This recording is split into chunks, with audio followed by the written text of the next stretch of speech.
अतिथि माने आमर ब्लॉक परिसर में शहीद स्तंभ पुष्प अर्पण करुछन जेन मांकर बहुमूल्य जीवन बलिदान देकरी भारत वर्षर स्वाधीनता लाभ करिछु।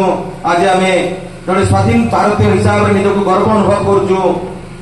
से महामनीषी महापुरुष मांकर उद्देश्य समस्त आम भी करताली देवा निश्चित भाव में जड़े भारतीय हिसाब से आम गर्वी हिसाब से आज से महापुरुष मान को मने पकामा से शहीद बेटिके नानी के अनुरोध करुचे से मंच के आसबे।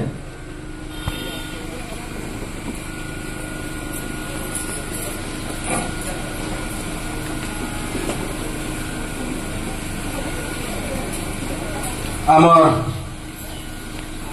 महापुरुष मांगर प्रति पुष्प मासर 15 तारिख दिन स्वाधीन है तार पूर्व आमर जातीय पताका स्वीकृति लाभ कला। आज आम आंध्र प्रदेश जड़े युवक पी वेंकैया बा पिंगल वेंकैया कहूँ सी प्रस्तुत करते आमर भारतीय मांगर पाखे भारतीय जातीय कांग्रेस पाखे जे स्वाधीनता आंदोलन करते जे नेतृत्व में पाखे स्वीकृति लाभ करथिला एवं सारा भारत वर्ष लगी आम जातीय पताका के मान्यता लाभ करा जायथिला।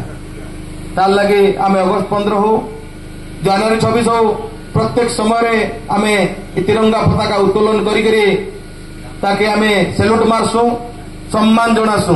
आज सम्मान प्रत्येक गाँ तो केंता पहुंचवा सबू लोग केंता जानी पारबे। अनेक समय जिते बेले अगस्त 15 हो जनवरी 26 हो पालन होचे लोग से स्वाधीनता दिवस काना साधारणतंत्र दिवस काना लोग जानबार लगी मुश्किल होता।